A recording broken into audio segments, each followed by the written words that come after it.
every single one of you. I appreciate all of you participating in all the work that you've done, and I love that you guys have hearts that are not selfish, and you want to help the world, and you want to do good things for your community, and just, I don't want to cry, but it touches my heart, seriously. So thank you so much. And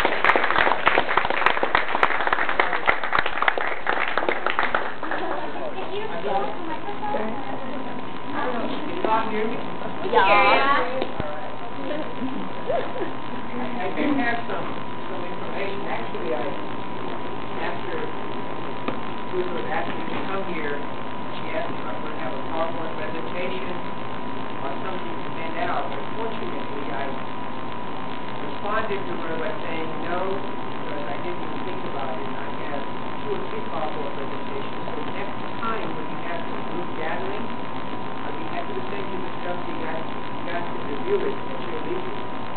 There's a lot of information about it. Anyway, thank you very much for having me here tonight. Who's Ollie's student? Ollie, stand up. Ollie. No way. there's more of you that have Come on. stand up.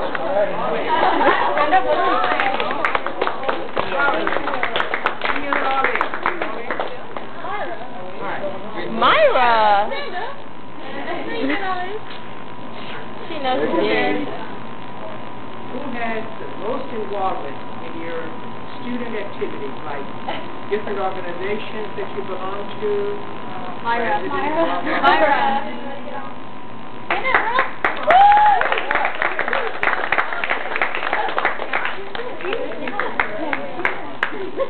I want you to give us a speech right now. She's got her phone. Good job, man. Yeah. She's got a lot of involvement too. Good job. Proud of you.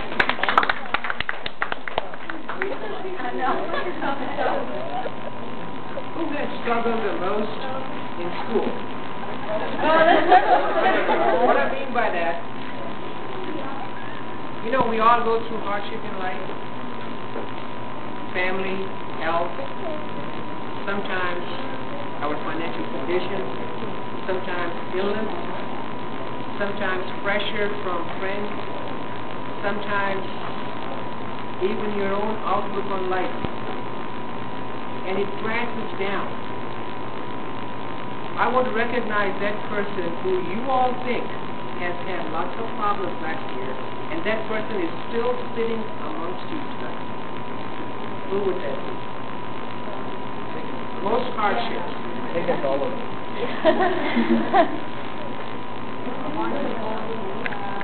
Most hardships. Anybody?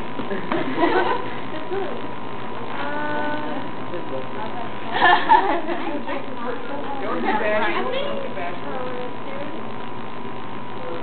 Think we all agree? I nominate Jasmine. Come on. Jasmine, yeah. Woo! Jasmine struggles, but she comes to school every day and knows what she's supposed to do. The reason I want to recognize people in these different categories because life is always not full of roses, as you know. And I admire those who are out here trying to still get out there and do your best. Okay? I know you all love your teacher. And she leads the way, so she gets a pin for leading the way.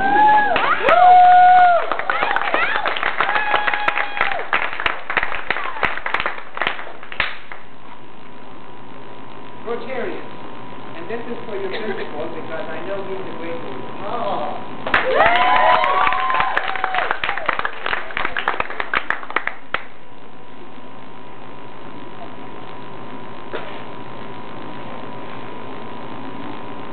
Nearly 1 billion people are unable to read like I'm reading right now. 1 billion is a big B. More than 800 people, 800 million people, go hungry every day. No food to eat. 6 million children die each year, mostly from hunger-related diseases, malnutrition, no food, or the diseases that you get by not having enough food to eat. In the United States of America, one of the best countries on earth, 12 million children live in poverty.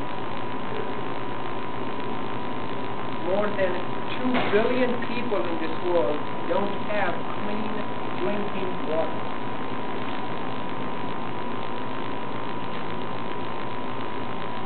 Gosh, what world are we living in? And you are the future of that world. And you often wonder, what can we do to resolve these kinds of challenging issues? There are so many people who do so many things. How many people belong to a church? And you know how many times you've gone out and spent time and money to do different things for your church projects? How many times you've gone on community services right here in school? How many of you have helped your mom and dad and brothers and sisters in the organizations that they belong to do these kind of service stuff? See? If you look around, we're always there helping us. How many of you have cried on somebody's shoulder because you needed somebody to talk to for that day or that moment?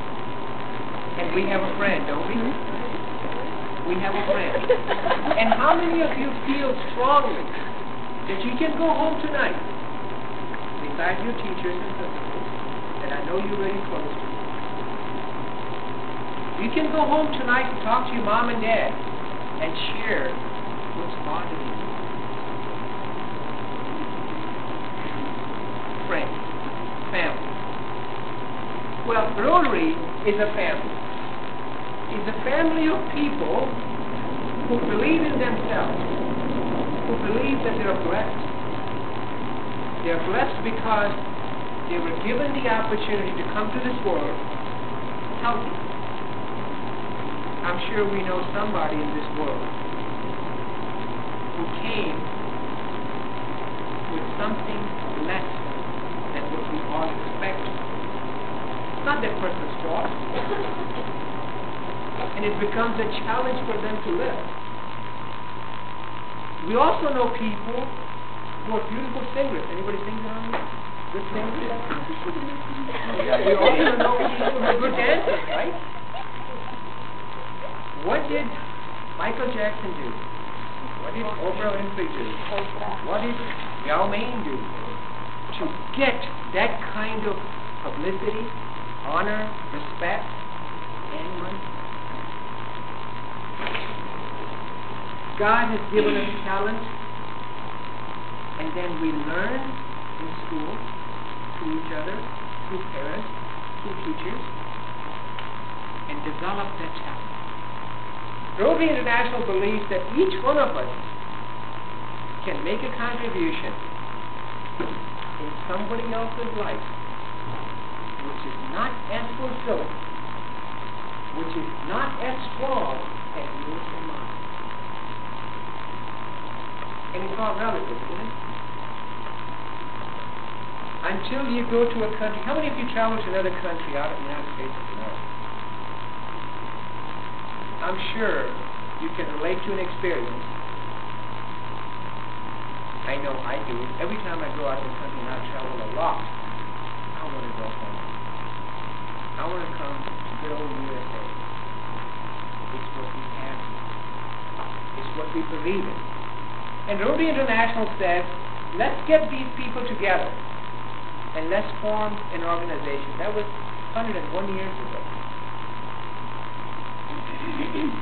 When we started this organization, the concept was, I'm a doctor, you're an engineer, you're an accountant, and you're a carpenter, and you're an electrician. Why don't we meet together and share the kinds of things we can do each other in our own business? don't we like to call people that we know when we need some help? That was the concept. And then we said, because we live and breathe in this community, we need to do something to make it a better place for us to live. By sharing our time, our wealth, our knowledge, our education, our talent.